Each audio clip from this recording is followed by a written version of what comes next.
मलाई चाहिँ सबैभन्दा बढी चित्त नबुझेको कुरा के हो भनेपछि हामी यदि चोर नेता चाहँदैनौ, भ्रष्टाचार नेता चाहँदैनौ र घुसखोरी नेता चाहँदैनौ भनेपछि हामीले पनि त्यो ठाउँमा हिजो आन्दोलन गर्दाखेरि किन चोरी गर्यौं त? त्यो काम पनि त गलत हो नि त। नेता जस्तै हामी पनि त चोर बन्यौं नि त साथीहरू, होइन? यदि हामीहरूले त्यहाँ सामान जल्न दिन्थ्यौं, यदि हामीहरूले त्यो सामान त्यहीँका त्यही नै रहन दिन्थ्यौं भनेपछि हामी असल सभ्य नागरिक हुन्थ्यौं होला के। हामीहरूलाई मौका मिल्यो, हामीहरूले सामान उठाउन चालू गर्यौं, हामीहरूलाई मौका मिल्यो। अनि राजा नेता यिनीहरूलाई मौका मिल्दाखेरि उनीहरूले चाहिँ गर्दैन? उनीहरूले चाहिँ गर्यो भने तपाईहरुलाई पिर पर्ने? कहीँ न कतै हाम्रो पनि मनमा त चोर रहेछ नि त, कहीँ न कतै हाम्रो दिमागमा पनि चोर त रहेछ नि त। यदि मौका पायो भने तपाईहरुले पनि चोर्नु हुँदो रहेछ भन्ने कुरा त प्रस्तुत भयो कि भएन? तपाईहरुले चाहे एउटा सामान लगेको होस् या दुईटा सामान लगेको होस्, नेतालाई मौका मिल्दाखेरि नेताले चोर्दाखेरि रिसाउने तपाई, आफूलाई मौका मिल्दाखेरि एउटा सानो सामान सुद्धा नछोड्ने तपाई, होइन? अनि नेतालाई मात्र गाली दिने, हामी जेन्जीको नाम लिएर तपाईहरु बेइज्जत गर्ने हाम्रो? तपाईहरु पनि नेता भन्दा कम हुनुहुन्न। तपाईहरु यो भ्रष्टाचार गर्ने नेता भन्दा कम हुनुहुन्न। तपाईहरु यो भ्रष्टाचार र चोरी गर्ने नेताको खलकमै गनिनुहुन्छ र यही ड्याङको मुलामा गनिनुहुन्छ। होइन, यो जेन्जी मुजीहरू गाँजा खाएर वार्तामा बसिरहेछ कि हो? 80 वर्षकोलाई फालेर 75 वर्षकोलाई ल्याउने भएदेखि किन सिंह दरबार जलाइछ मुजीहरू? दिमाग खराब यार। युवाहरू थिएन मुजी। सुशीला कार्की कति वर्ष पुग्यो? कुरा योग्यता भएको नभएको कुरा होइन, युवाहरूमा योग्यता भएको छैन। मुजीहरू कस्तो चुतिया रहेछ हौ। यो गाँजा खाएर बसिरहेछ क्या? यो सबलाई लखेट केटा हो। कसरी यो के जातिमा त्यो ग्रुपमा जाने हो? म सबलाई मुख छोडिदिन्छु मुजीहरूलाई। प्रिय जेन्जी, तपाईँ हामीले हिजो उठाएका आवाजहरू सही थिए होला नि। हिजो तपाईहरूलाई सहयोग गर्ने विदेशी डलरेहरू, नेपाली हुँ भन्नेहरू, कलाकारहरू, बालेन रविहरू, देश परिवर्तन गर्छौं भन्नेहरू, बालेन शाहले त सिंहदरबार जलाउँछु भनेर धेरै पहिला भनिसकेका थियो, जलायो। रविको लागि तपाईहरूले सुप्रिम कोर्ट, जिल्ला अदालत जलाइदिनु भयो, अभिलेख शाखाहरू पुरै ध्वस्त बनाइदिनु भयो। भ्रष्टाचार गर्ने व्यक्तिहरूको लागि अख्तियार दुरुपयोग आयोग जलाइदिनु भयो। नेपाली नागरिक हौं भन्नेहरूको लागि सिडिओ अफिस, राष्ट्रिय परिचय पत्र कार्डका अफिसहरू जलाइदिनु भयो। जलाउन बाँकी केही पनि राख्नु भएन, सिंहदरबार ध्वस्तै जलाइदिनु भयो। बस्दा हाम्रो जेउस डाटा संरक्षण दुईवटा अफिसमा भएको छ, हेटौडा र सिंहदरबार भित्र एउटा अफिस जलेको छैन। भर्खरै म पुगेर आछु। जलाउन बाँकी तपाईहरूले केही राख्नु भएको छैन। तपाईहरू सबैजना रोडमा निक्लिनु भएको छ। सबैको फेसमा देखिएको छ कि मैले गल्ती गरेँ, मेरो देशलाई जलाएँ भन्ने तपाईहरूले पीडा महसुस गरिरहनु भएको छ। 10,000 म जस्ता जेन्जीलाई जागिर दिने हिल्टन होटल, भाटबटिनी सुपर मार्केटहरू जलाउनु भयो। तपाईहरूले के पाउनु भयो? आज तपाईहरूले जे जलाउनु भएको छ, जलेर जहाँ आगो निभेको छ नि त्यहाँ कबाडी टिप्नको लागि हाम्रो भैया, दाजुभाइ, दिदीबहिनीहरू पुग्नु भएको छ। सामानहरू चोरी भइरहेछ। बरु दीपक मनाङ्गे जेलभित्रै बसिरहेछन्, अलिकति राजनैतिक चेत भएका युवा थिए। त्यसमै तुलना गर्नुहोस् तपाईहरूको रवि लामिछाने निक्लेपछि कति कैदी दाजुभाइ दिदीबहिनीहरू निक्लिनु भयो भनेर सोच्नुहोस्। प्रिय जेन्जी युवाहरू, तपाईहरू भर्चुअल अनलाइन जुम मिटिङमा बसिरहनु भएको छ। लेटर हेड बनाऊ, के बनाऊ भनेर, दाइलाई पठाऊ, फलानालाई पठाऊ भनेर। तपाईहरूको चेन अफ कमान्ड थिएन भने, तपाईहरूलाई यत्तिकै उचालेको थिएन भने, तपाईहरू सरकारसँग, तपाईहरू सुप्रिम कोर्ट मार्फत जान सक्नुहुन्थ्यो तपाईहरूको एजेन्डा लिएर। तपाईहरूले आज देशलाई तहस नहस गर्नु भएको छ। भारतीय शक्तिहरू कति बेला सेना पठाउँ र नेपालमा खेलौं भनेर लागिरहेछन्। छिमेकी मुलुकहरू तपाईहरूले कहिले सोच्नु भएको छ? देशलाई गाजा हमास जस्तो नबनाउनु होला। तपाईहरू चाँडोभन्दा चाँडो सरकारसँग वार्तामा बस्नु होला। तपाईहरूको प्रतिनिधित्व को हो र जहाँ जसले पनि देशलाई यो अवस्थामा पुर्याएको छ त्यसको हर हिसाब किताब जिन्दगीभर तपाईहरूले अब राख्नै पर्छ, हामीले राख्नै पर्छ। म यो देशको एउटा सच्चा नागरिकको हिसाबले म जेन्जीकै पुस्तामा पर्छु अहिले। म जेन्जी नै हो तर जेन्जी नै हो, तपाईहरू जस्तो अबुझ जेन्जी होइन। केही बुझेको छु, केही पोलिटिक्समा आबद्ध पनि छु होला, तर म मेरो देश बनाउन, म मरेर मेरो देश बन्छ भने म मर्न तयार छु। तपाईहरू धेरैले मेरो लोकेसनसम्म सोध्नु भएको छ कि हैन। देश र जनताको लागि जन्मेको छोरी मर्न डराउँदैन जेन्जीहरू। तपाईहरूले त देशलाई पनि जलाउनु भएको छ कि देशलाई जलाउनु भएको छ। हामीलाई मरे जतिको बनाउनु भएको छ कि तपाईहरूको माग, तपाईहरूको योजना, तपाईहरूको सारा संसार पूरा भएको छ होला। तपाईको बालेन दाई खुसी भएको छ यो बेला हैन। तपाईहरूले सत्तामा को पुर्याउने, कस्तो मान्छे पुर्याउने भन्ने कुरा यो बेला बुझ्नुपर्छ। तपाईहरूले बुझ्नु भएन भने हाम्रो देश गाजा हमास जस्तो हुनेछ। त्यो कुरा पनि तपाईहरूले बुझ्नुहुन्छ होला, अध्ययन गर्नुहुन्छ होला। विश्वयुद्धका घटनाहरू युट्युबमा भए पनि सर्च गरेर पढ्नुहुन्छ होला, गुगल पनि हेर्नुहुन्छ होला, च्याट जीपीटीलाई सोध्नुहुन्छ होला। प्रिय जेन्जीहरू, एकदमै ढुक्क भएर तपाईहरूले अबको नेतृत्व कसलाई दिने भन्दा पनि नेपाललाई के बनाउने है भन्ने कुरा सोच्नु होला। तपाईहरू अब एयरपोर्टमा लामबद्ध लाग्नु हुँदैन होला। तपाईहरूले सारा संसार चिज जलाइसक्नु भएको छ। तपाईहरू आफै जेन्जी भएर हैन, अब तपाईहरू विदेश पनि जानुहुन्न होला, देशमै बारी खन्नुहुन्छ होला भन्ने विश्वास लिन्छु। सरकारले देश चलाएको पनि देखियो, जनताको हातमा देश हुँदाखेरि पनि के हुन्छ भन्ने देखियो हैन। अनि यो 2-4 दिन जब जनताको हातमा देश भयो हैन, कति अनसेफ फिल हुँदो रहेछ। पुलिस स्टेसन जलाइयो, भाटबटिनी जलाइयो। म धनी कसरी हुने भनेर आफू पनि हुन कोसिस गरिरहेको थिएँ, किताब पढेर तपाईँहरूलाई पनि ज्ञान सेयर गरिरहेको थिएँ। तर आज म के भन्छु भन्दाखेरि धनी चाहिँ नहुनु। आज धनीहरू सबैका घर जलेका छन्। करप्सनकै नाममा किन नहोस्, धनी हुनु भनेको चाहिँ हाम्रो नेपाली सोसाइटीमा एकदमै नराम्रो कुरा रहेछ। धनी प्लिज नहुनु, आफ्नो ज्यान जोगाउनु नै इम्पोर्टेन्ट हो। Survival is the key. अनि देश त 2 दिनमै डामाडोल भइसक्यो। अब व्यापार गर्ने, केही आशा बोकेर केही गर्ने भन्ने त सबै आशाहरू मरिसकेका छन्। मिनबहादुर गुरुङकै बिजनेस त त्यस्तो हुन्छ भनेदेखि हामी जस्तो साना साना केही होप लिएर के गर्छौँ भनेर यो देशमा बसेकाहरूलाई अब के होपमा गर्ने। हामी सबै एउटा आशाले चलेका मान्छेहरू हो। अब त ती आशा पनि रहेन जस्तो देखेँ। स्क्रिनमा हेऱ्यो, 2-4 दिनदेखि स्क्रिन हेऱ्यो, बोल्ने केही शब्द पनि छैन। I am so hopeless.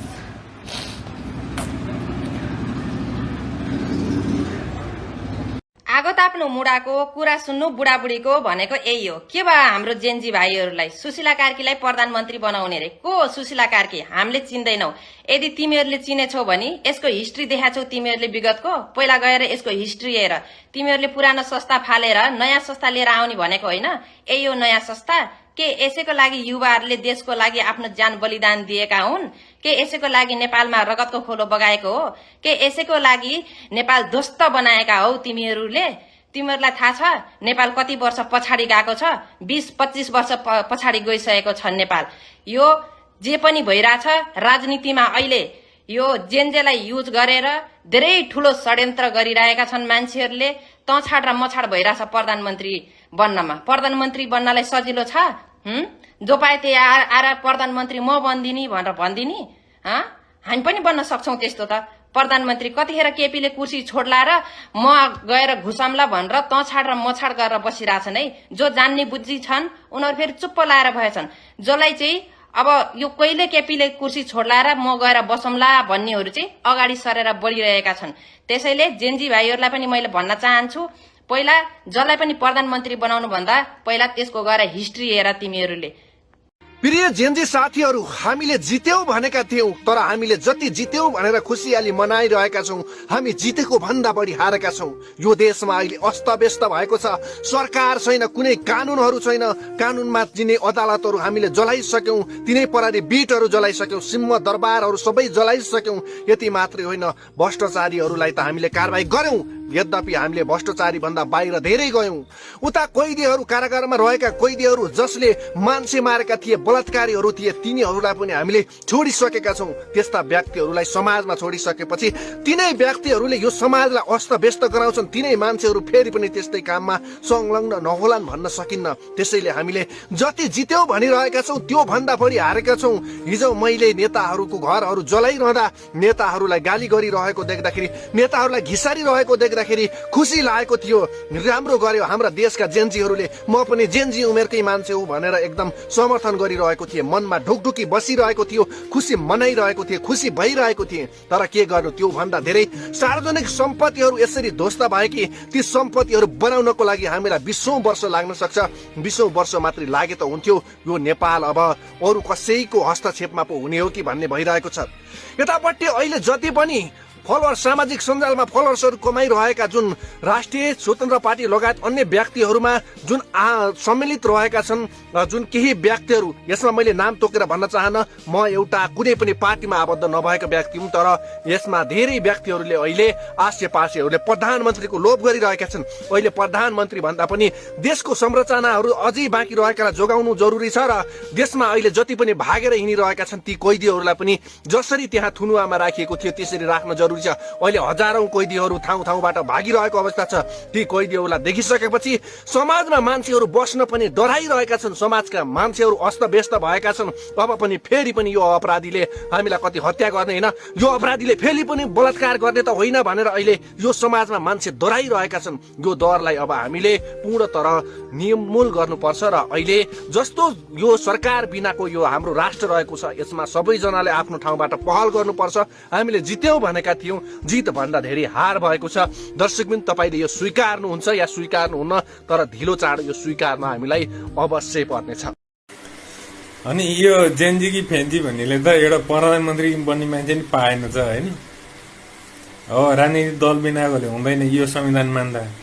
कि 2047 संविधान मान्छौँ हामी राजालाई ल्याउँछौँ भनेर राजालाई ल्याउनु पर्यो, नभएदेखि त तिम्रो त केही छैन त, गैल भैँसी पानीमा हाल्ने। सिंहदरबार जलाएर हामीले के पायौँ ल भनौ त मलाई। के नेताहरूले नराम्रो लाग्यो तिनीहरूले हामीले सिंहदरबार जलायो भनेर? तिनीहरू त झन् खुसी छन्, जेसुकै गरून्, मैले कमाएर भागिहालेँ, बाँचिहालेँ। हामी जनतालाई घाटा भयो। अब बनाउने यो हाम्रै ट्याक्सले हो, हामीले पे गर्नुपर्छ। बुझिराख सबैजनाले, यो हामीले गरे केही नै ठिक छैन। जेनजी हामी सबैजना म्यानिपुलेटेड भयौँ, हामी युज भयौँ। हामी भनेको यत्रो आइडिया इन्टरनेट भएको जेनेरेसनको मान्छे यस्तो नराम्रो तरिकाले युज भयो कि अब त नेपालमा केही गर्न सकिन्छ भने हामीले आवाज उठाउने नै पर्छ। यदि सधैँ मान्छे भएको भए आएर भन्थ्यो मैले गरेको छुइनँ भनेर। जो गलत छ त्यो पो लुक्छ त, हो कि होइन? आफै भन्नुहोस्। गलत गरेको छु भने पो म डराएर लुक्छु, सही गरेको छु भने म अगाडि आएर बोल्छु, हो कि होइन? भन्नुहोस् त। हो, यो आफ्नो दिमागमा राख्नुहोस्। मैले यो भन्दा धेरै केही भन्नु पर्दैन होला कसैलाई। को गलत छ र को सही छ भन्ने छुटाउन आफैले होला। चलाउने कसले होमा भर पर्छ। बालेनले चलाउँछ कि रविले चलाउँछ? म हेर्नु, म युवा हो, म समर्थक जसले ठिक गर्छ त्यसलाई गर्छु। रवि गलत होस्, रवि सही होस्, त्यो मैले तुलना गर्ने कुरा हुँदैन। रवि जेलमा थियो किन थियो?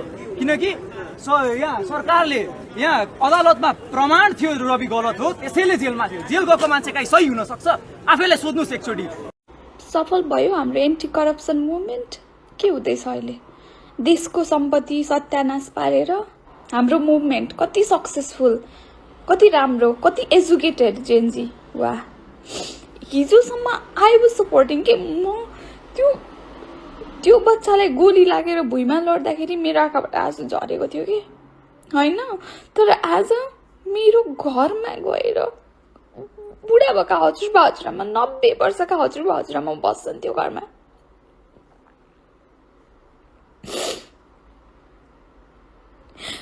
त्यो 20औं वर्ष पुरानो खाट, लग्जरियस बेड पनि होइन।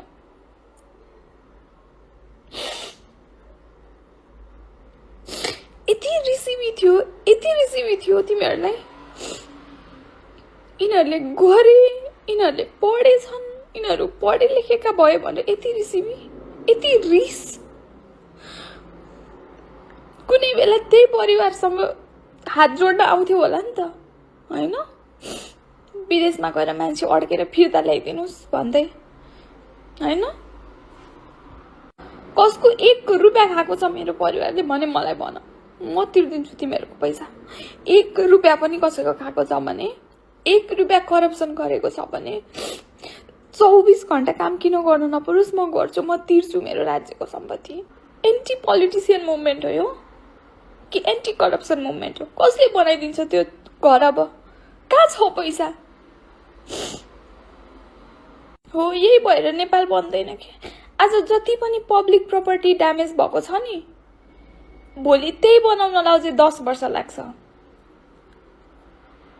त्यही पब्लिक प्रपर्टी बनाउनलाई अरबौं पैसा खर्च हुन्छ, देशको ढुकुटी सकिन्छ।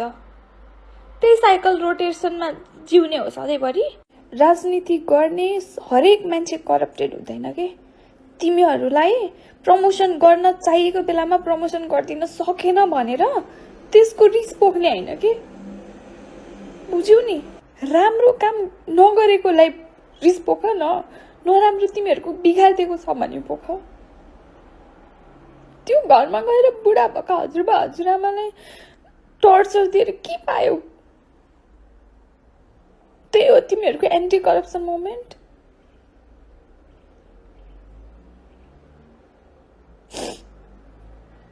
विदेशमा आएर 7 दिनमा 7 दिन काम गर्दैछौँ क्या हामीहरू।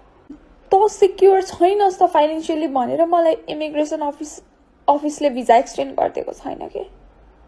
अनि तिमीहरूले सोचौ यहाँ नेपालबाट सबै सम्पत्ति ल्याएर बसेको छन् भनेर।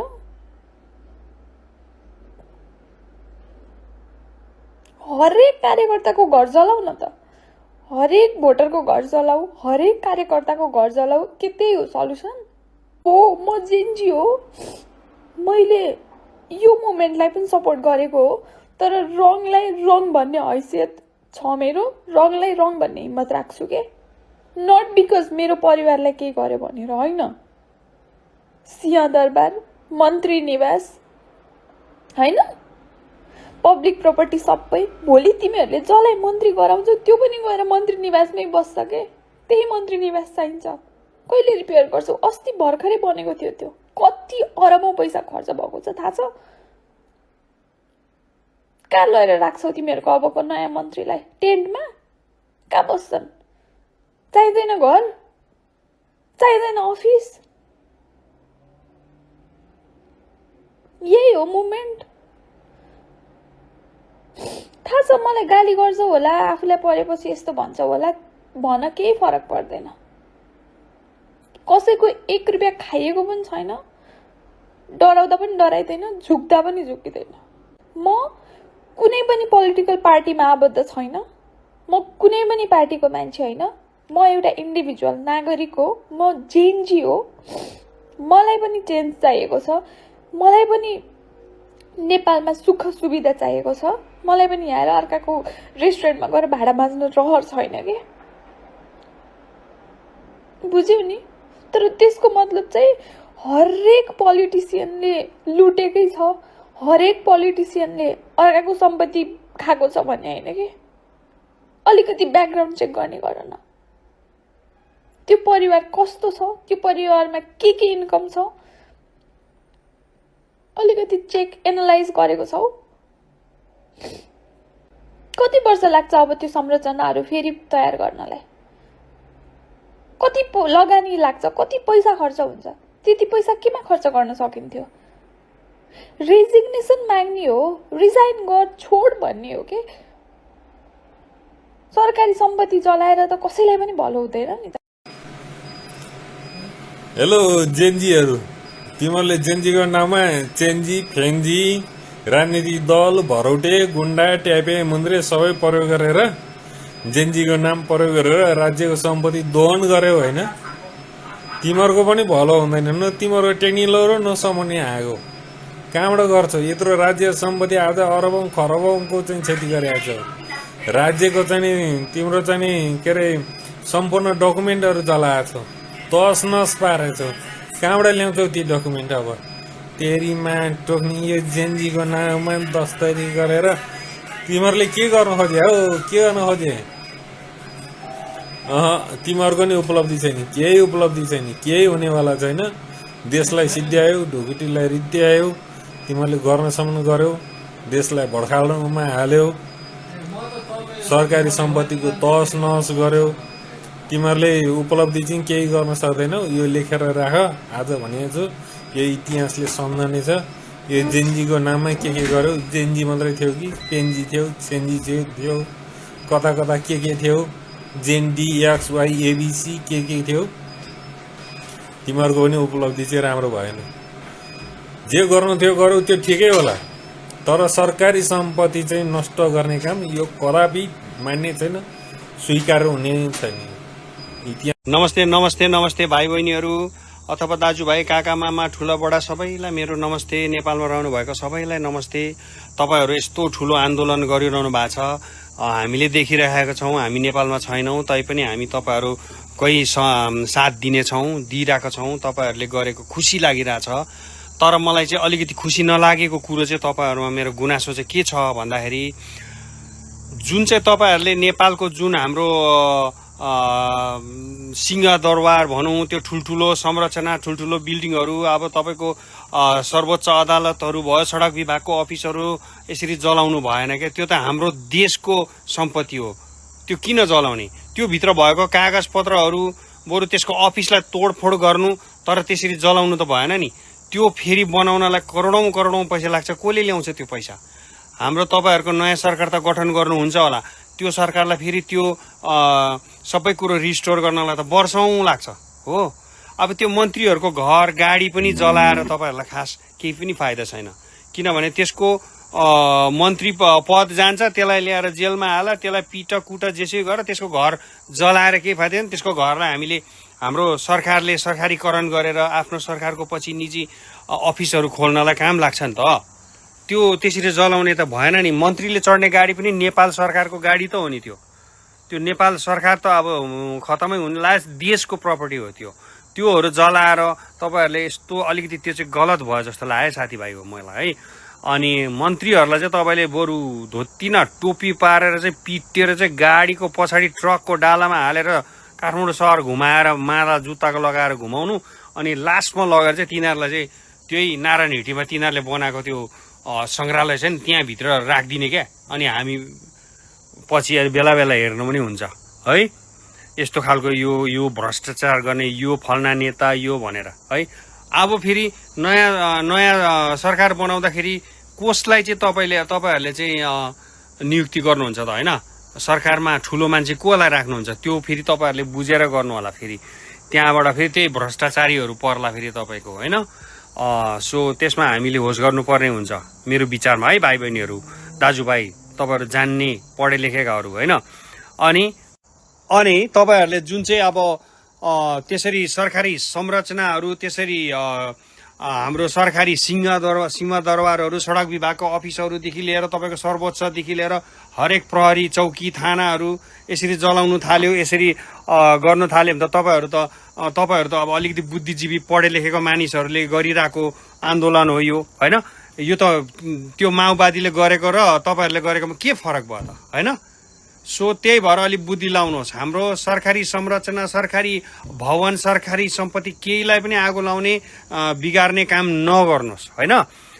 विशेष गरी चाहिँ बरु यो माओवादी, यो एमाले, यो काङ्ग्रेस, यो पार्टीहरू चाहिँ अब एकदमै पुरानो पार्टी भयो, एकदमै यसले गर्दाखेरि तपाईँहरूलाई दिक्क लागेको हो। यो पार्टीको चाहिँ नामो निशान मेटाइदिने क्या, नामो निशान मेटाइदिने। यिनीहरूको मान्छेलाई बाँकी नराख्नु। यिनीहरूको मान्छेले पनि राजीनामा दिएर पार्टी छोडेर अनि हाम्रो नयाँ पार्टी तपाईँहरूले के पार्टी खोल्नुहुन्छ त्यसमा आउनु पर्यो क्या। त्यो खालको पार्टी चाहिँ अब जिन्दगीमा नेपालमा हुँदै नहुने बनाउनु अब तपाईँहरूले सुरुदेखि गर्ने हो भने चाहिँ होइन। किनभने यो पार्टीलाई राख्यो भने फेरि उयो पछि गएर बिस्तारो तिनीहरूले त्यही निकालेर लिएर आउँछ।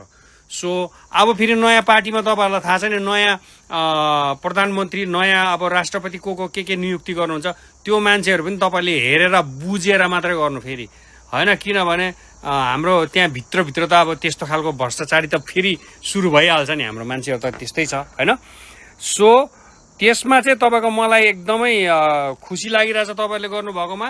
मेरो ओन्ली आपत्ति भनेको त्यही देशको सम्पत्तिलाई चाहिँ अचल सम्पत्तिदेखि लिएर गाडी गुडी कुनै पनि देशको सम्पत्तिलाई चाहिँ नचलाउनु होइन। किनभने त्यो हाम्रो सम्पत्ति हो के, हाम्रो देशको सम्पत्ति हो।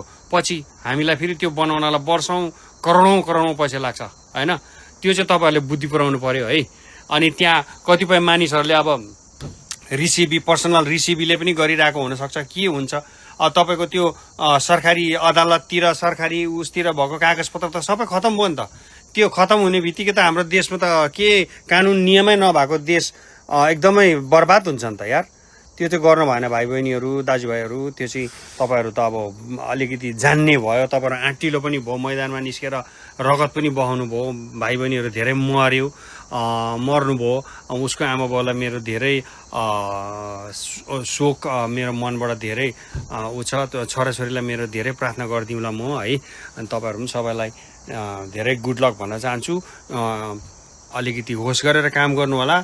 यहाँभित्र आफ्नो पर्सनल रिसिभी भएको मान्छेहरू पनि कुदिरहेको हुन्छन्। तपाईँको फेरि फक्कै हिर्काइदेला है, के होला। So be careful guys. ल मेरो स्याल्युट छ सबैलाई। अनपढले चलाए र पढे लेखेकाले जलाए हो साथीहरू। अहिले हाम्रो देशमा त्यही भइरहेछ। पुरा सिंहदरबारको यो चन्द्र शमशेरको चिनो मात्रै थिएन, यो हाम्रो सम्पूर्ण नेपालीहरूको एउटा इतिहास थियो, नेपालीहरूको एउटा अस्तित्व थियो। त्यो आज जलेर नष्ट भएको छ। हाम्रो राष्ट्रको मात्रै रोजाइ होइन, त्यो अन्तर्राष्ट्रियको पनि एउटा रोजाइमा पर्छ। सो कतिजनालाई लाग्यो होला जित चाहिँ जेनजीको भयो भनेर, तर त्यो चाहिँ होइन। यो सब गऱ्यौँ हाम्रो लागि होइन रहेछ क्या। हाम्रो नामहरू चाहिँ मिसयुज भएको रहेछ। हाम्रो फाइदा उठाएर रवि लामिछाने जस्तो सर चाहिँ बाहिर निस्किनु भयो। त्यहाँदेखि 700 जना हत्याराहरू बलात्कारीहरू भाग्नुभयो। भागेकै एक दिनमा उहाँहरूले चोरी गर्नुभयो। कि यही सबको लागि हो त यो सब हामीले गरेको? हाम्रो लागि रहेछ त यो सब? नरहेछ। जेनजीको नाम युज गरेर हामीहरूलाई मिसयुज गरेर अरूले नै फाइदा उठाइराख्नु भएको छ। अनि यही यस्तै हो भने हामीलाई रवि लामिछाने चाहिएको होइन। यदि यही उहाँको लागि हामीले गरेको पनि होइन, यस्तै नै हुन्छ भने फेरि जेनजीहरू सडकमा चाहिँ आउनुपर्छ। त्यो हत्याराहरू बलात्कारीहरूलाई निकाल्नको लागि गरेको आन्दोलन हो यो। त्यसकै लागि हो गरेको हामीले। त्यसकै लागि हो हाम्रो दाजुभाइहरू मरेर शहीद भएको। त्यसको लागि होइन। सो सबैजना जाग्नुपर्छ है। सबैजनाले बुझ्नु, सबैजनाले सेयर गर्नु।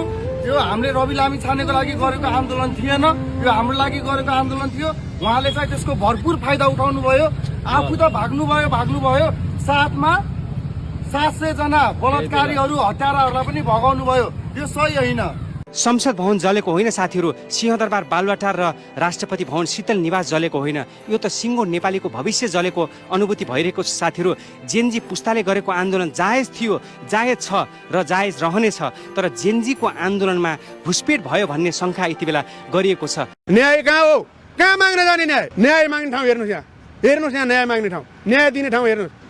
देश पुरै अराजकताहरूको भिडमा गएको छ। म जेनजीलाई सम्मान गर्छु, जेनजीको पुस्तालाई सम्मान गर्छु, उहाँहरूले गरेको मागलाई सम्मान गर्छु। तर के भयो? कहाँ घुसपेट भयो? के भयो?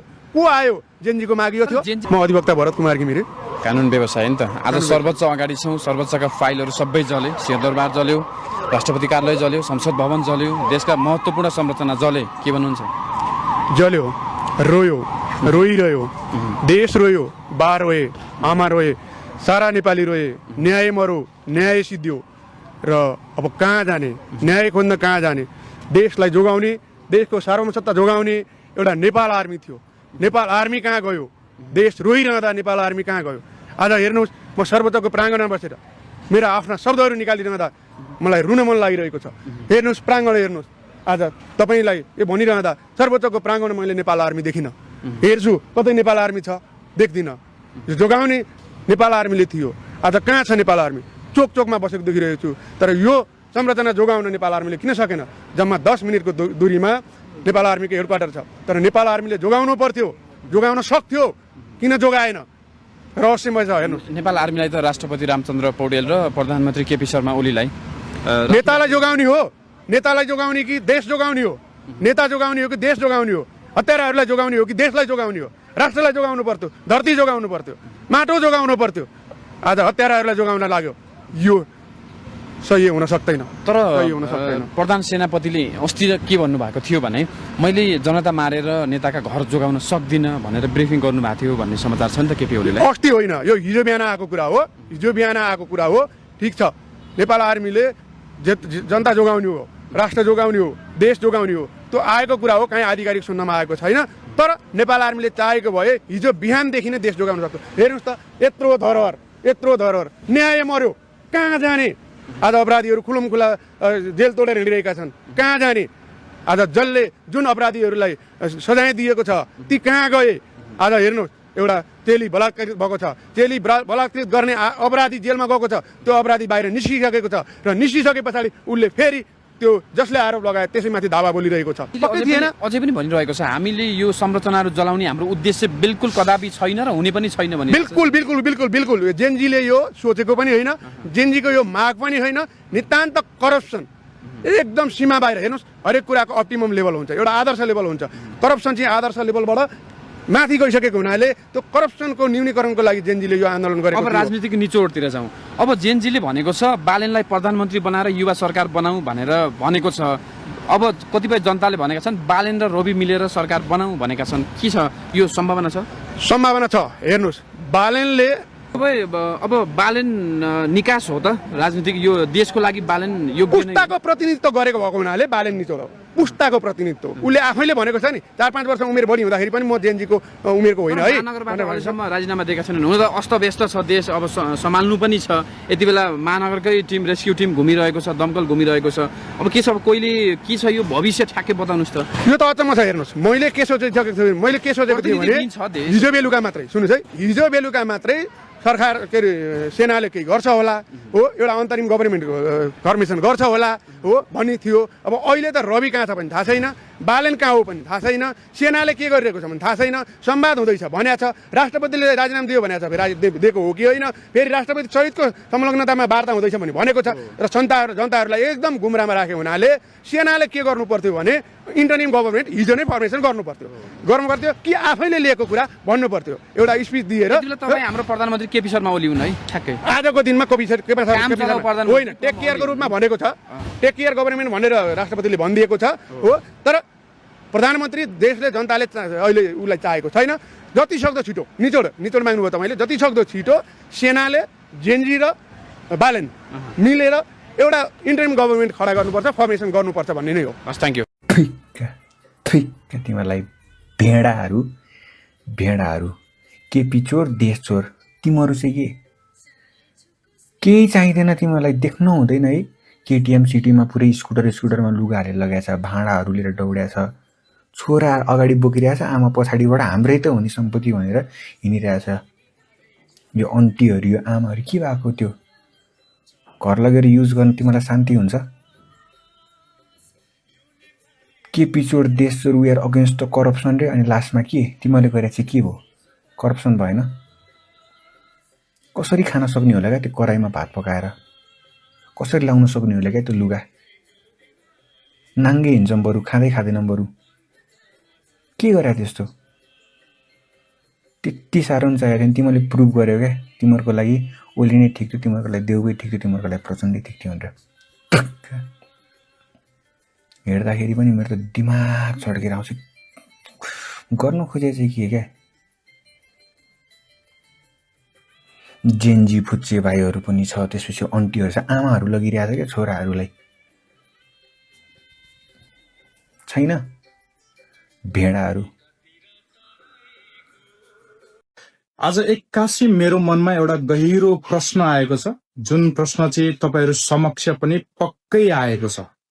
हिजो भएको आन्दोलनमा शीतल निवास जलाएर ध्वस्त पार्ने के जेनजीकै समूह हो त? हिजो भएको आन्दोलनमा सिंहदरबार ध्वस्त बनाउने जेनजी नै हो त? या त हिजो भएको आन्दोलनमा जे जति सरकारी कार्यालयहरू अथवा नेपाली दस्तावेजहरू ध्वस्त बनाउने के सबै जेनजी नै हो त? 28 वर्षभन्दा मुनिका कलिला बालबालिकाको दिमागले यो सबै गर्ने क्षमता कसरी राख्छ? यो एउटा सोच्नै पर्ने विषय भएको छ। तपाईँको प्रश्न तपाईँसँगै छ, उत्तर कसले दिने मलाई थाहा छैन। अरू सब जलाउँदा म खुसी छु, तर सिंहदरबार जलेकोमा म खुसी छैन। सिंहदरबार एक्लै जलिरहेको छैन कि, त्यहाँ सिङ्गो देश जलिरहेछ, सिङ्गो इतिहास जलिरहेको छ, सिङ्गो नेपालीको मन जलिरहेको छ। यसलाई चाहिँ जित भनेर खुसी भएर हिँड्न मेरो चाहिँ नैतिकताले दिँदैन। अहिलेसम्म अनपढहरूले त देश चलाए, तर पढे लेखेकोहरूले त सिंहदरबार नै जलाए क्या। ठिक छ, परिवर्तन जरुरी छ, परिवर्तन हुनको लागि थुप्रो कुरा त्याग गर्नुपर्छ, तर के त्यो त्याग गर्ने कुरामा सिंहदरबार पनि पर्थ्यो र? जेनजीको लडाई भ्रष्टाचारको विरुद्धमा थियो, सार्वजनिक सम्पदाको विरुद्धमा त थिएन नि, होइन र? नेताले आफ्नो देश त चिनेन, जेनजीले आफ्नो राष्ट्रको सम्पदाहरू पनि चिनेनन्। यो जेनजीको उद्देश्य त छँदै थिएन। कसले जित्यो त्यो समयले बताउला। हिजो सत्ताले विवेक गुमाए, देशले हार्यो। आज आन्दोलनकारीले विवेक गुमाए, देशले हार्यो। हार्ने त आखिर देशले नै रहेछ, मर्ने त आखिर हाम्रै सन्तानहरू रहेछन्, जल्ने त हाम्रै देशको सम्पत्तिहरू रहेछ, होइन र? सो गाइज, म चाहिँ अहिले भर्खर घर आइपुगेँ होइन। अनि मैले बाटोमा चाहिँ धेरै कुराहरू देखेँ। अब के देखेँ त्यो छोडिदिउँ होइन। तर मेन कुरा चाहिँ यो जेनजीको नाम लिएर, जेनजीको खोल ओढेर चाहिँ नचाहिने मान्छेहरूले नचाहिने काम चाहिँ गरेको मैले मोस्टली आज घर फर्किँदाखेरि देखेँ अहिले भर्खर होइन। यो जतिजना पनि मैले बाटोमा यो तोडफोड गरेको यिनीहरू जेनजी होइन क्या। यिनीहरू जेनजीको नाममा खोल ओढेर चाहिँ आफ्नो पर्सनल स्वार्थ पूरा गरेको जस्तो मलाई फिल भयो। किनभनेदेखि जेनजीले जे चाहेको थियो त्यो भयो। जेनजीले चेन्जेस ल्यायो। मलाई थाहा छ जेनजीले अब यो तोडफोडतिर लाग्दैन, मलाई थाहा छ। तर यहाँ के भइरहेछ भनेदेखि बाहिरको मान्छेले चाहिँ जेनजीको नाम लिएर चाहिँ बुढो मागेको छ, 60-70 वर्षको बुढो, 30-40 वर्षको बुढोहरूले चाहिँ जेनजीको नाम लिएर चाहिँ जसको पाए त्यसको घर फुटाइदिने होइन, आफ्नो पर्सनल रिस्क निकालिरहेको छ क्या। यो चाहिँ हुँदैन यार, यो हुँदैन क्या, कसम भनेको। किनभनेदेखि अरू कुरा के ध्यान दिनु पर्यो भनेदेखि अब सरकार छैन गाइस, सरकार छैन, दमकल, एम्बुलेन्स होइन, पुलिस कोही आउनेवाला छैन क्या, कोही आउनेवाला छैन। अनि यो घर आफैलाई गाह्रो हो क्या गाइस। कोही फ्याक्टर लाएर तपाईँको चिनेको मान्छे कसैले के भयो भने छैन, अब केही पनि हुनेवाला छैन क्या।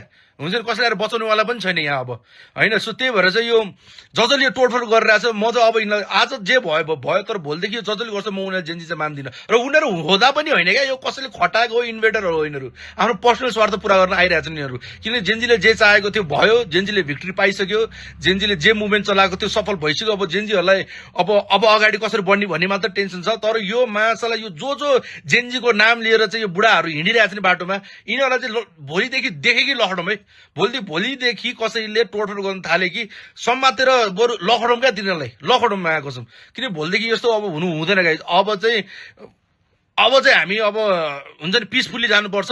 र मलाई पुरा विश्वास छ जेनजीहरूले चाहिँ यस्तो गर्दैन होइन। तर भोलिदेखि यदि कसैले तपाईँले कसैको काहीँ तोडफोड गरेको, उत्तेजित काम गरेको छ भने चाहिँ तिनीहरूलाई चाहिँ पक्रेर धोइदै हुन्छ। तिनीहरू चाहिँ जेनजी होइन, अब सक्यो। अब जेनजीहरूको लागि एउटा एकदम खुसीको खबर आएको छ होइन।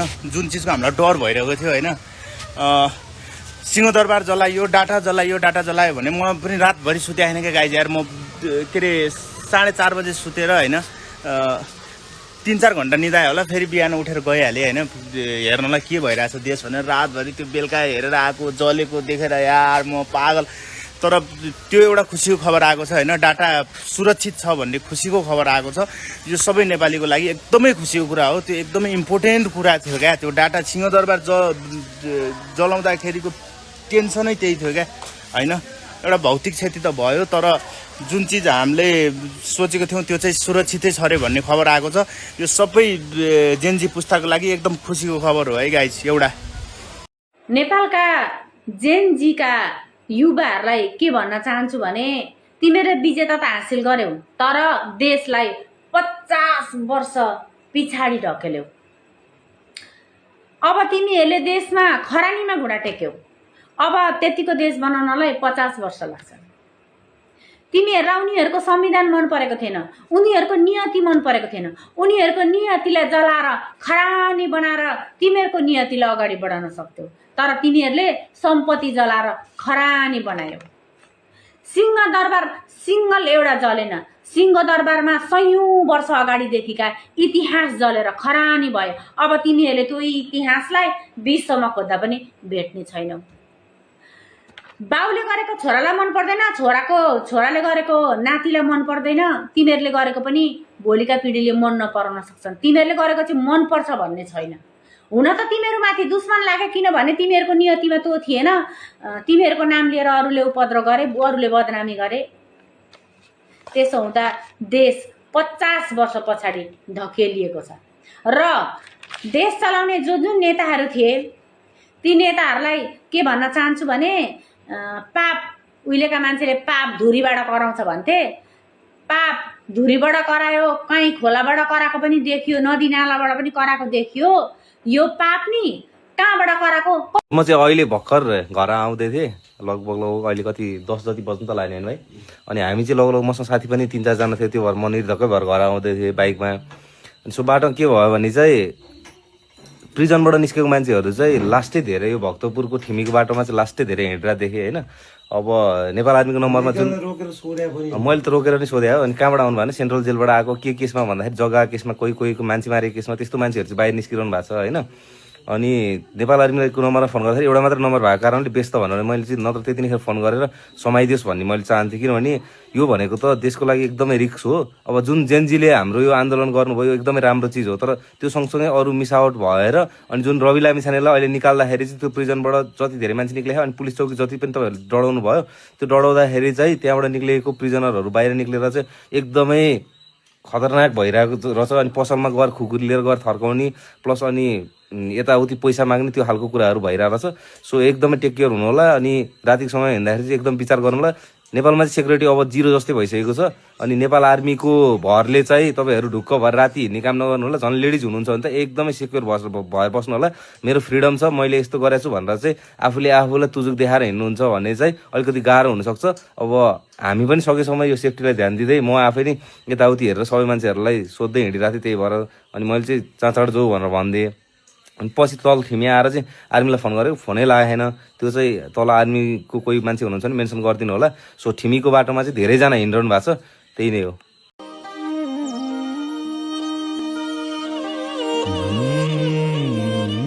कागजपत्र त बढ्थे, अब कहाँ ल्याउने कागजपत्रहरू? त्यो घर त बनाउला, कागजपत्र कहाँ बनाउनु?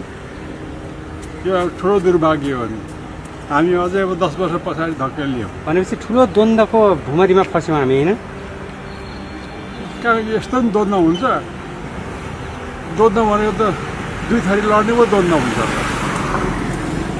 त्यो त हाम्रो सुरक्षा अधिकारी हिजै हेरिदिएको भए त्यो सिंहदरबार त बस्थ्यो, त्यो सर्वोच्च त बस्थ्यो। भनेपछि नेपाली सेनालाई जोगाउन सकिन भन्ने हुनुहुन्छ? सुरक्षा निकायको कमजोरी हो यो। अब यी हाम्रो आन्दोलनकारीको नि भोलि गरेर चाहिँदैन र यिनीहरू चाहिँ कहाँ बस्छन् त? अब यिनीहरू घर चाहिँदैन, यिनीहरू कागजपत्र चाहिँदैन, केही पनि सबै डढाइदिने। भोलि त यसैको हो त। यसैको चाहिँ जो आएर बस्छ, हिजो त्यहाँ डराउने आएर बस्यो भने त्यसलाई चाहिँदैन।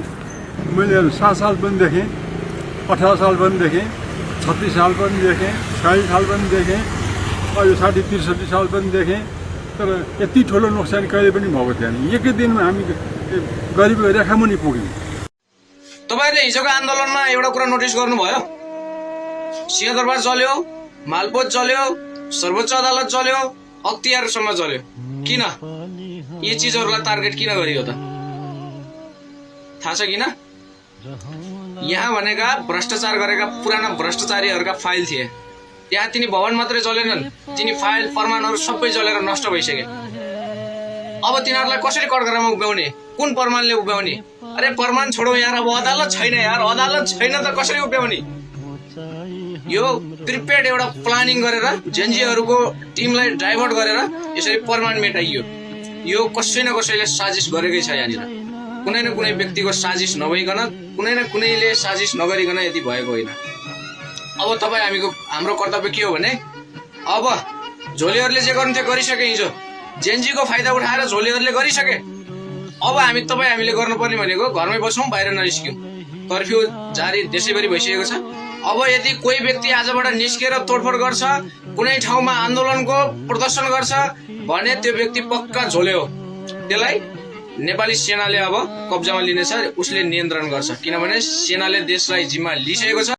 थ्याङ्क गड जे कुराको डर थियो त्यो भएको रहेनछ। हेर्नुहोस् है त यो भिडियो। सिंहदरबारका भवनहरू जलेर नष्ट भए पनि सरकारी निकायको डिजिटल तथ्याङ्कमा कुनै असर नगरेको बताइएको छ।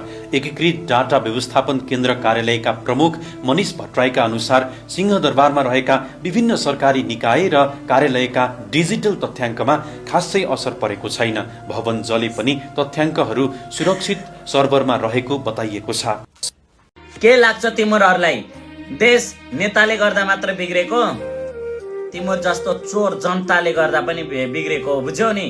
जीएनजी भनेको छ हैन, भाडबाटी निकाएको छ, लुट्या छ, तोडफोड गरेको छ, अरूको पसल तोडेछ, लुट्या छ है, रातिसम्म लुट्या छ, पक्राउ परिरहेको छ, पैसा उडाइरहेको छ, अरूको सम्पत्तिमा हात राखिरहेको छ। ठिक छ यार हैन, सरकारको सम्पत्ति पनि तिमीहरूको सम्पत्ति हैन। जुन जुन चिजहरू जलाउनु थियो, नष्ट गर्नु थियो, गरिसकेका थियौ त। त्यो बेलुकीसम्म तिम्रो रातिसम्म घर नगई जति पनि गतिविधिहरू गर्यौ नि, त्यसले नेपाल सरकारलाई कति घाटा लागेको छ बुझ्यौ? केपी ओलीले राजीनामा दिइरहेको थियो, सबै चिजहरू नर्मल भइरहेको थियो, तिमीहरूलाई यो अति गर्नु चाहिँ किन आवश्यकता थियो? नेताहरू मात्र होइन, जनताहरू पनि भेडै हुन् गाइस, छैन। अब के हुन्छ के भन्यो सोच्यो। बालेनका लागि सिंहदरबार जल्यो, रविका लागि सर्वोच्च अदालत जल्यो, भ्रष्टाचारका लागि अख्तियार जल्यो, भारतीयका लागि प्रशासन भवन नै जल्यो, अपराधीका लागि जेल जल्यो, प्रचण्डका लागि केपी र देउबा पछाडि परे, अपराधीका लागि जेल जल्यो, भारतका लागि लिपुलेक लिम्पियाधुराको नक्सा नै जल्यो, अन्त्यमा जेएनजीको फाइदा सबैले उठाए। आहा, कति राम्रो कुरा।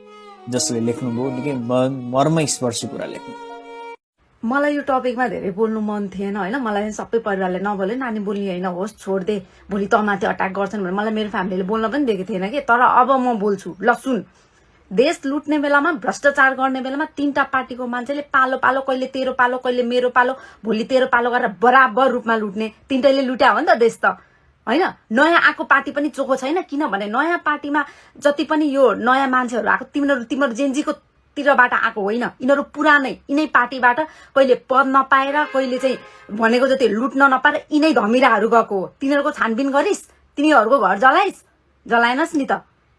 मलाई आर्जुसँग फोटो खिचेको भरमा कमेन्ट सेक्सनमा गएर यो पनि हो, यो पनि हो, कमसे कम तेरो बाउ जस्तो त भागेन नि, घरभित्र थियो नि। प्री प्लान गरेर सबै कुरा उनीहरूलाई पहिल्यै थाहा थियो। हेर्दै जा, देशमा चाहिँ इन्डियाले कब्जा गरेनछ भने यो यिनीहरूको प्लान हो। रोक, म तिमीहरूलाई एउटा फोटो देखाउँछु। के भन्छस्? के भन्छस्? जेएनजी हो यो? वर्षौंदेखिबाट बनाएको सन्धिहरू सिंहदरबार जलाउन जरुरी थियो? त्यहाँभित्र सबै प्रमाण थियो। बारम्बार मिडियादेखिबाट सिंहदरबार चाहिँ नजलाऊ है, त्यहाँभित्र हाम्रो महत्वपूर्ण डाटा छ, सबै कुरा छ। प्रमाण नष्ट गरेको होइन, अदालत जलाउन जरुरी थियो। तिमीहरूलाई के लाग्छ अदालत त्यो भवनले हो तिमीहरूमाथि अन्याय गरेको? त्यहाँ कतिवटा आमाहरू आफ्नो बच्चाको लागि लडिरहेको थियो होला, कतिजना मान्छे अब चाहिँ न्याय पाउँछु भनेर अन्तिम बिन्दुमा पुगेको थियो होला। मुद्दा हेर्ने मान्छेलाई कानुनमा लिएर घिसार्न सकिन्थ्यो होला, कोही मान्छेलाई सजाय दिनलाई आउँदै थियो चुनाव होइन। तिमीहरू के भएको? सानो बच्चाहरूको नाममा तिमीहरूले राजनीति गर्ने? माओवादी आउँदाखेरिमा म 2 वर्षको थिएँ। 2052 सालमा माओवादी आएको, म 2050 सालमा जन्मेको, म 2 वर्षको थिएँ। खै त अहिले म 30 वर्ष 32 वर्ष भएँ, खै त केही गर्यो? लुट्ने त उनीहरू पनि थिए नि त। अनि स्वतन्त्रको नाममा उनीहरूले पहिले परमार जुटालेर आएको कहाँबाट? बिहानैदेखिबाट आन्दोलन थियो, सबै अघिल्लो दिनसम्म कहीँ केही चालाचुली केही पनि थिएन। अघिल्लो दिनबाट तनावग्रस्त थियो। उसले चाहिँ लु मलाई चाहिँ बाहिरतिर जानुलाई आदेश छ, म चाहिँ सुरक्षित तर्क जान्छु, उसले पर्चा बनाएर लिएर आएको छ। कहाँबाट लिएर आयो? तिमीहरूको अझै पनि कमन सेन्स छैन के भइरहेछ भनेर? अझै मोबाइलले नै आएर गाली गरिरहेछ फोटो खिचेको आधारमा। अब त कांग्रेस पार्टी छोड्ने होला नि, मेरो धारणा हो, मेरो आस्था हो। पार्टी खराब होइन, मान्छे खराब होलान्, त्यहाँभित्र भएको मान्छेले भ्रष्ट बनाए होलान्। आएर म माथि भुकेको सबैजना के सोचले भुकेको? सानो पसल गरेर पनि ट्याक्स तिरेको छु, 12-13 जनालाई मैले जागिर दिएको छु। चाइनामा बसेर पनि मैले नेपाली 4 जना 5 जनालाई काम दिएको छु। के सोचेर म माथि खान खन्नेको? नपाएर आफूले गर्न नसकेर तिमीहरू जस्तोको मान्छेहरू भएको ठाउँमा कोही व्यापारीले लगानी गर्ला? कसैले लगानी गर्ने वातावरण बनाएको छौ? अनि विदेश नगएर के गर्छ त? व्यापारीहरूलाई आक्रमण गरेको छ। त्यो गाडी सोरुमको मान्छेले के गरेको थियो? ल सोरुमको मान्छेलाई खिचेको भए हुन्थ्यो नि। गाडीले के गरेको थियो तिमीलाई? भवनले के गरेको थियो तिमीलाई? भाटबेटिनभित्रको सामानले के गरेको थियो तिमीलाई? अराजकताको पनि एउटा लेभल हुन्छ के? कहाँ पुर्यायो देशलाई? जित्यो बच्चा अरूको नाममाथि टेकेर राजनीति गर्ने थु खातेहरू। यो जितेको आन्दोलन पनि बल्ल हारेको पुरा नेपाललाई 20 वर्ष पछाडि ढकलिदिएको महसुस भयो मलाई। यो आन्दोलनलाई सपोर्ट गरेको, यो आन्दोलनमा शरीक भएकोमा मलाई आफूमाथि नै घृणा लाग्ने बनाइसक्यो। तिमीहरूले के गरेको? यो उता संसद भवन जलेर सकिसकेपछि त्यसपछि सबै कुरा सेटल भइ त सकेको थियो। नेताहरू पनि सबैले रिजिग्नेसन दिइसकेका थिए, सबै कुरा कन्ट्रोलमा आइसकेको थियो। त्यो पनि नापी काठमाडौँ जिल्ला अदालत, सर्वोच्च अदालत अहिलेसम्म बाटोमा कतै पनि बाँकी छैन। जल्न बाँकी भएको कुनै पनि सरकारी अफिस छैन। त्यो कुनै पनि भाटबटिनी जलाउनलाई पुरा तत्पर भएर बसिरहेका थिए। सबै मनलाई चित्त बुझाइरहेको थियो केही पाउनले के गुमाउनु पर्छ। तर जब ग्लोबल कलेज जलेको देखेँ, ग्लोबल कलेजमा आँखाले जलेको देखेँ मैले, म थामी नै सकेन। मैले त सम्झाउनु खोजेँ कलेज त नजला, तर यति उग्र भइसकेका थिए कि कसैको भनाइ, कसैको शब्द उनीहरूलाई सुन्नु नै थिएन। यस्ता भेडा जनता रहेछन् र पो नेताहरूले करप्सन गर्दै बसिरहेका रहेछन्। नेपाल आर्मी इट्स इमर्जेन्सी, तत्कालै बाटोमा जाऊ नेपाल आर्मी प्लिज। बाटोमा गुण्डाहरू बसेका छन्। सिंहदरबार छैन, सर्वोच्च अदालत छैन, संसद भवन छैन, राष्ट्रपति कार्यालय छैन, सयौं सरकारी कार्यालय छैन। सबै हत्यारा भागे, सबै बलात्कारी भागे। खै कस्तो जित भयो? जितेर नि हार भयो। कसले जित्यो थाहा भएन, नेपाली हार्यो। त्यही नेपाल बनाउन फेरि कति वर्ष लाग्छ? खै त अब नेपालमा सुरक्षित को छ? अब यहाँ सुरक्षित बाल बच्चाको हातमा बन्दुक छ। गल्ती नगरेको होइन, पुलिसले गरेकै हो, तर गल्ती गर्नेलाई सजाय दिन्थ्यो। सारा संसार पुलिसलाई गाली गलौज गरेर के पाउनु भयो? सिंहदरबार जलाएर हामीले के पायौँ ल भनौ त मलाई? के नेताहरूले नराम्रो लागे तिनीहरूले हामीले सिंहदरबार जलायो भनेर? तिनीहरू त झन् खुसी छन्, जेसुकै गरून्, मैले कमाएर भागिहालेँ, बाँचिहालेँ। हामी जनतालाई घाटा भयो। अब बनाउने हो हाम्रै ट्याक्सले हो, हामीले पे गर्नुपर्छ। बुझिराख सबैजनाले। यो हामीले गरे केही नै ठिक छैन। जेनजी हामी सबैजना म्यानिपुलेटेड भयौँ, हामी युज भयौँ। बालेनको लागि सिंहदरबार जल्यो, रविको लागि सर्वोच्च अदालत जल्यो, भ्रष्टाचारका लागि अख्तियार जल्यो, भारतीयका लागि प्रशासन भवन जल्यो, अपराधीका लागि जेल जल्यो, प्रचण्डको लागि केपी र देउवा पछाडि परे, भारतका लागि लिपुलेख लिम्पियादुराको नक्सा जल्यो। अन्तत जेनजीको फाइदा सबैले उठाए। दुःखद कुरा, एउटा रविका लागि हजारौं अपराधी छुटे। आर्मी हेडक्वार्टर अगाडि सिंहदरबार जल्नु कतै न कतै जेनजीले व्यवस्थाको लागि दिएको जीवन समर्पणको फाइदा ठूलै शक्तिले उठाए। अन्ततः देशै खरानी भयो, मेरो देश खरानी भयो। एक परदेशीले लेख्नुहुन्छ कोरियाबाट, उहाँको मैले फेसबुक वालबाट यो शब्दहरू भेटेको हो। धन्यवाद। यो हिजो र अस्तिको आन्दोलन देखेर अलिकति आशा पलाएको थियो, अब देशमा के हुन्छ है, अब नेपालमा के हुन्छ है भन्ने कुरा। तर त्यो आशा पनि मर्यो। हाम्रो मुख्य हाम्रो दुश्मनी भनेको को थियो? नेता थिएन? नेताहरूकै कारणले गर्दा हामीले दुःख पाइरहेको थिएन? नेतालाई हामीले समातेर कारबाही गर्यौं त? नेताले पनि राजीनामा दिइसक्यो त? नेताको घर चलायो त? नेतालाई कुट्यो त? त्यति पुगेन? केटाहरू के भएको हो? जेएनजी के भएको हो? साँच्चीकै योभन्दा अगाडि नै भनेको थियो केपी ओलीले सबै कच्चा छन् भनेको थियो। साँच्चीकै कच्चा नै हो त हामी? किन दिमाग छैन के? किन जलाउनु पर्यो संसद भवन? सिंहदरबार किन जलाउनु पर्थ्यो? नेपालको अस्तित्व मेटायो होइन? नेपालको अस्तित्व मेटायो नि। हामी देश छोडेर विदेशमा आएको सम्पूर्ण लेखाजोखा राख्ने त्यहाँ छ फाइल, त्यो जल्यो। भोलि हामीलाई यहाँ विदेशमा अर्काको देशमा के भयो भने कसले हेर्छ हामीलाई? हाम्रो घरको लाल पूर्जा त्यहाँ छ, हाम्रो नागरिकता त्यहाँ छ। जलायो त? हामी त बेनामको नागरिक भयो। हामी कुन देशको नागरिक अब थाहा छैन। के जवाफ दिने हामीलाई? दिनुहोस् त ल। तिमीहरू पनि हामी पनि के साँच्चीकै यो जेनजी भनेर निस्किएको सबै परिचालित नै हो त? कहाँबाट परिचालित हो भनौँ त केटाहरू ल? के हो यस्तो पारा? साँच्चै हिजो मलाई गर्व लागिराखेको थियो। हिजो जतिजना मृत्यु भयो, जतिजनाको मृत्यु भयो अस्ति, मलाई दुःख लागेको थियो। मलाई टिकट काटेर आउँ जस्तो लागेको थियो। तर आज हेर त, हिजोको कुरा हेर त, हिजोको कुरा। किन सिंहदरबार चलाउनु पर्थ्यो?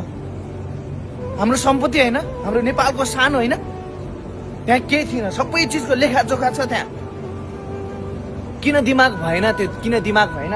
नेताहरू हाम्रो प्रमुख हाम्रो घातक प्राणी भनेको नेताहरू हो नि, हो कि न? हामीले जे गर्नु पर्थ्यो नेताहरूलाई गर्नु पर्थ्यो नि। नेताहरूको घर चलायो, नेताहरूलाई कुटपिट गर्यो, नेताहरूलाई समातियो। जो जतिलाई समात्नु पर्ने तिनीहरूलाई समात्नु पर्ने हो नि त। दिमाग थियो भने किन सिंहदरबार जलाउनु पर्थ्यो? अब फेरि पशुपतिनाथ किन जलाउनु पर्छ? हाम्रो सम्पत्ति किन जलाउनु पर्ने? हाम्रो सम्पत्ति हामी आफै जलायो होइन? हाम्रो नेपाल आमालाई हामी आफै जलायो होइन? केही रहेन। हाम्रो जग्गा जमिन पनि छैन, हाम्रो नागरिकता पनि छैन। हामी विदेशसम्म आउँदाखेरिको लेखाजोखा डाटा सबै फाइलहरू थियो, त्यो सबै जलेर राख भइसक्यो, खरानी भइसक्यो। अब हाम्रो केही अस्तित्व छैन। भोलि हामीलाई विदेशमा केही भइहाल्यो भने पनि हेर्ने कोही पनि छैन, कहीँ पनि छैन, केही पनि छैन। सबै चिज छैन, नेपालै छैन। अब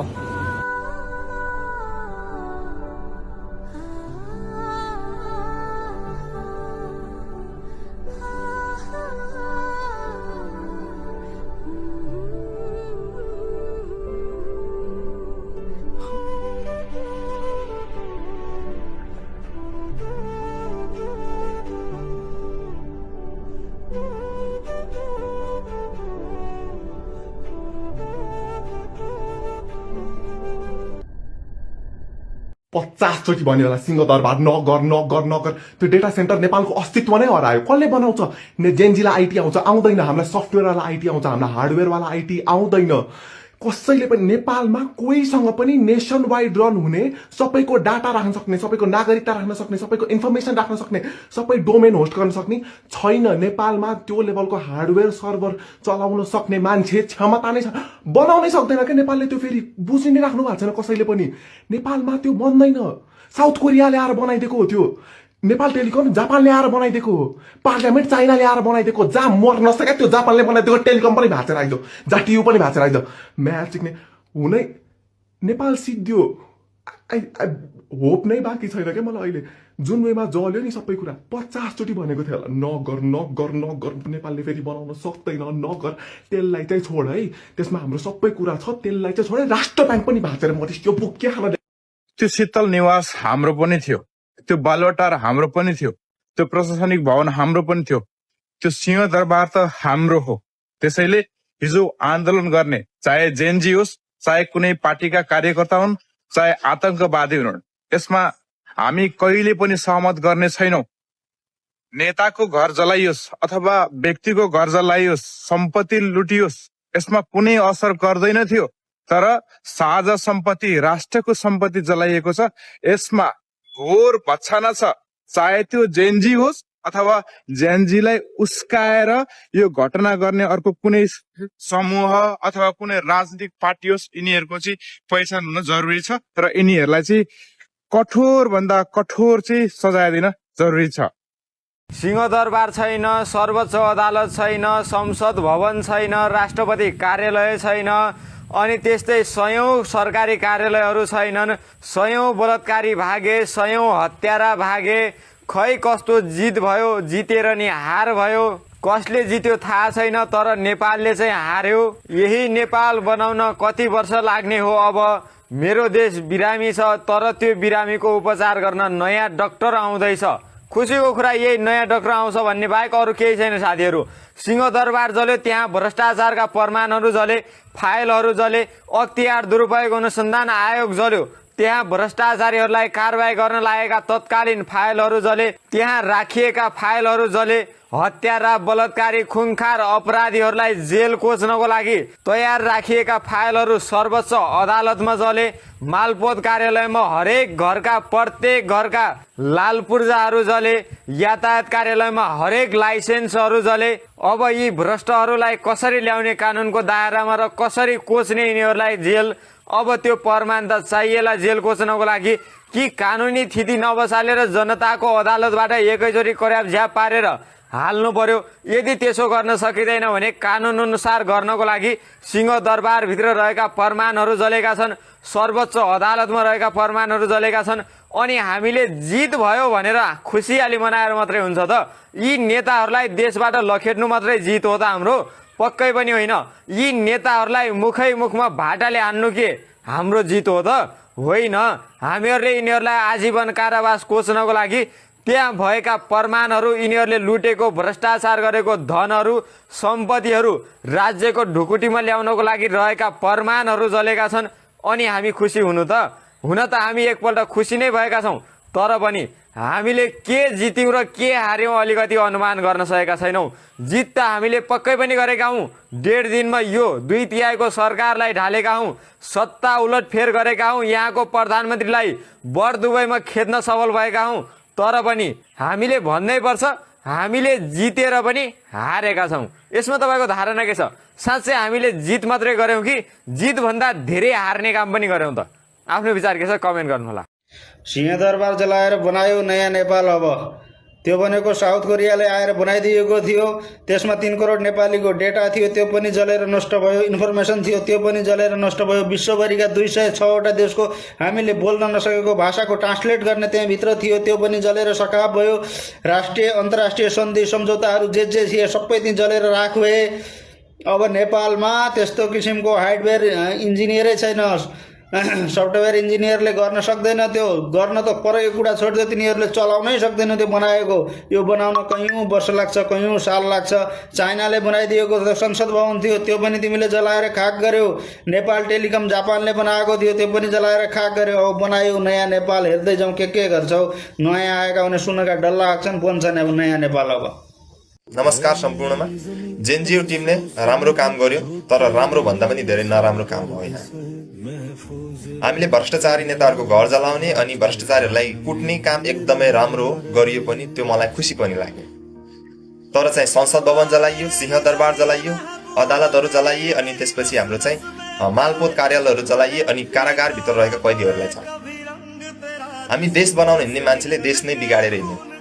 अब ती चोर भ्रष्टाचारी नेता र हामीमा के फरक हो भन्नुहोस् त? भएन साथी, यसरी देश बन्दैन साथीहरू। देश बनाउनलाई त कसैको पर्सनल प्रोपर्टी हामीले तोडफोड गर्यौँ, कसैको पर्सनल प्रोपर्टीभित्र पनि आगजनी गरिदियो हामीले गुन्डा गर्दै गरे हो कि यो देश बनाउन हिँड्ने होइन। भएन साथीहरू, यसरी देश बन्दैन। माफ गर्नुहोला डियर जिन्जी, म 2 हात जोडेर बिन्ती बिसाउन चाहन्छु। तपाईको वास्तविक लडाई कोसँग हो? नेपालका राष्ट्रिय ऐतिहासिक सम्पत्ति र सम्पदासँग हो कि नेपालका भ्रष्ट नेताहरूसँग हो? यदि तपाईँ नेपालका ऐतिहासिक राष्ट्रिय सम्पदाहरूलाई यसरी जलाएर भस्म गर्ने कार्यमा संलग्न हुनुहुन्छ र तपाईँको त्यो एजेन्डा हो भने म तपाईँसँग पूर्ण विमति राख्न चाहन्छु। राष्ट्र र राष्ट्रियता भन्दा ठुलो कुनै पनि आन्दोलन हुन सक्दैन।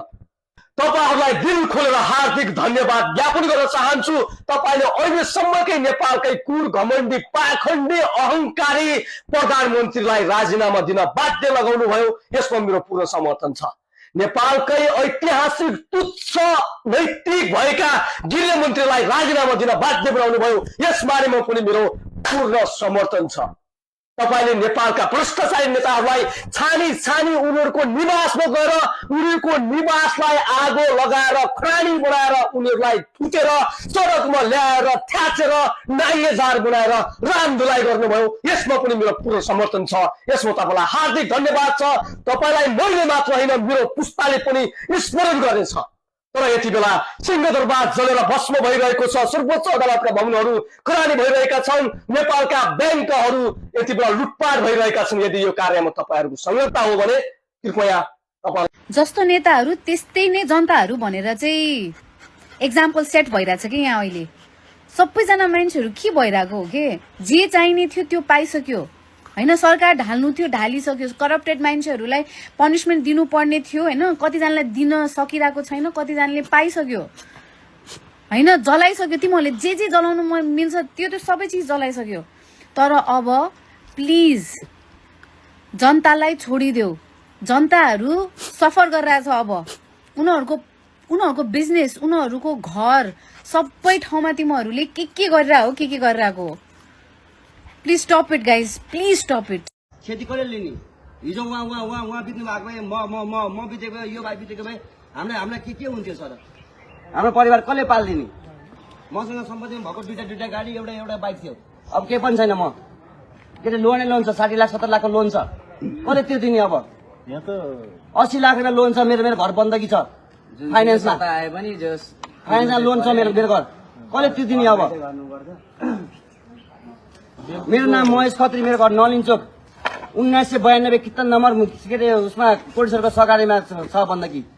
कसले निकाल्ने नि? बन्दकी राखेर के अरे ऊ किनेको, गाडी किनेको, बाइक किनेको, दुईटा गाडी छैन, बाइक छैन। कसले तिर्दिने? जेन्जीले तिर्दिने? बालीले तिर्दिने? कसले तिर्दिने? ल्याउनु पर्यो नि त तपाईँहरूले नि। अब तपाईँहरू त्यसमा आँखा होइन नेपालको? खोइ तपाईँले गरेको के?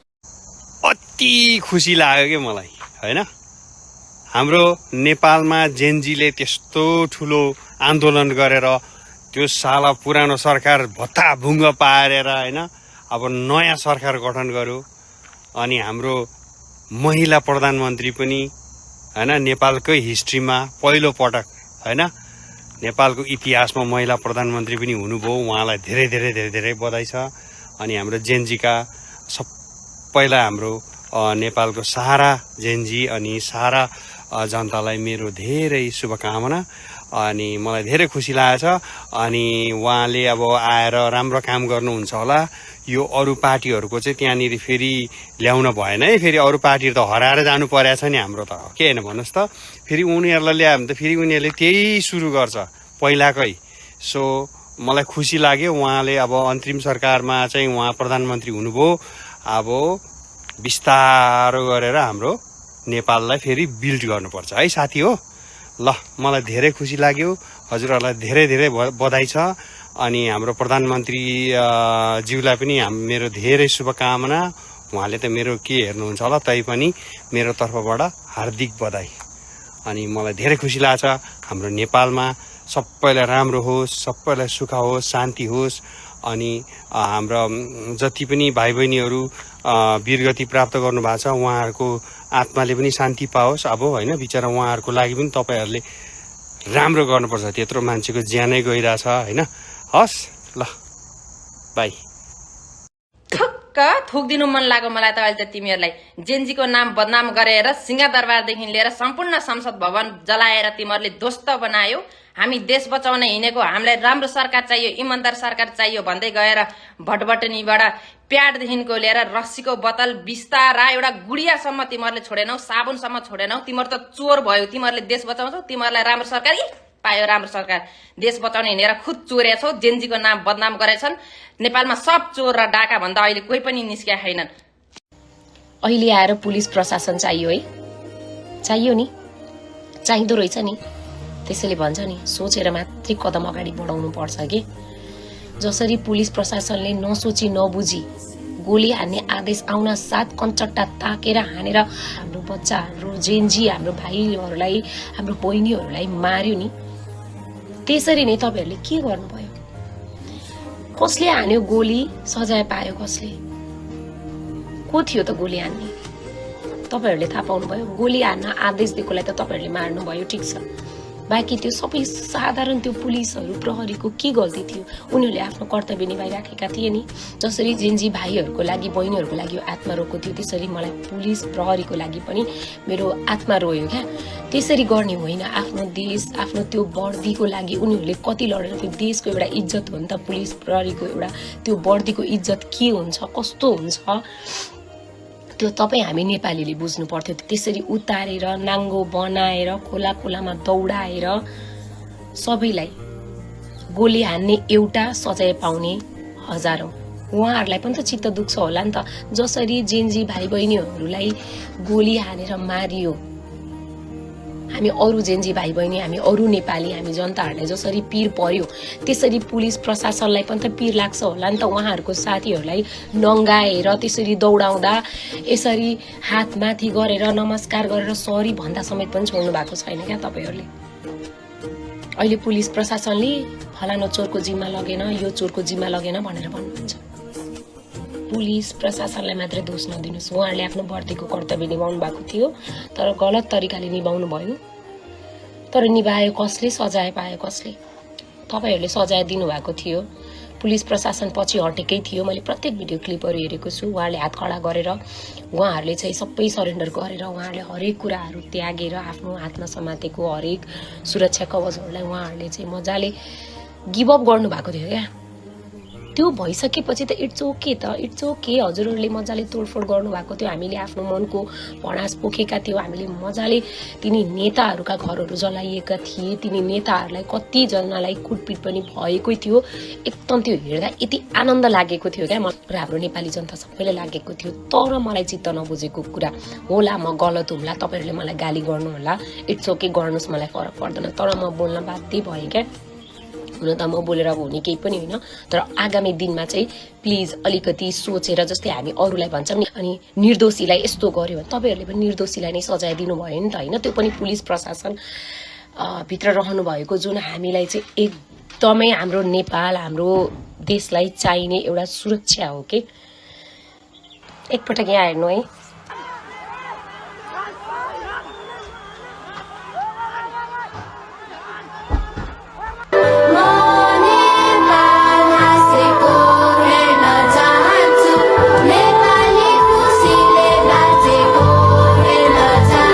जेएनजीहरू प्रष्ट वक्ता हुन्छन्, नडराइकन बोल्छन्, सत्य के हो त्यो बोल्छन्, आफ्नो कुराबाट पछि हट्दैन भनेको थिएँ है। अब डबल स्ट्यान्डर्ड के। एकातिर बुढो मान्छे हामीलाई चाहिएन, युवाले देश चलाउन पर्यो, बुढो नेताहरू सबैलाई साफसँग बढाउन पर्छ भनेर भन्ने। अनि त्यसपछि 2013 सालमा जन्मिनु भएको सुशीला कार्कीलाई फेरि पिएम चाहियो भनेर नि भन्ने। खैर, तर सुशीला कार्कीसँग म असहमत चाहिँ होइन है। अनि अर्को कुरा चाहिँ फेरि के पनि भन्ने भनेदेखि नेपो किड्स, नेताका छोराछोरीहरूले हामीले तिरेको करको पैसाले, बाबुआमाले गरेको भ्रष्टाचारको पैसाले ल्याबिस जीवन बिताउने। यता हाम्रो अवस्था चाहिँ यस्तो, सिटामोल खान नपाएर लाखौँ नेपालीहरू मरिरहेको अवस्था छ। ठाउँ ठाउँमा बाटो पुगेको छैन, एम्बुलेन्स पुगेको छैन भनेर भन्ने।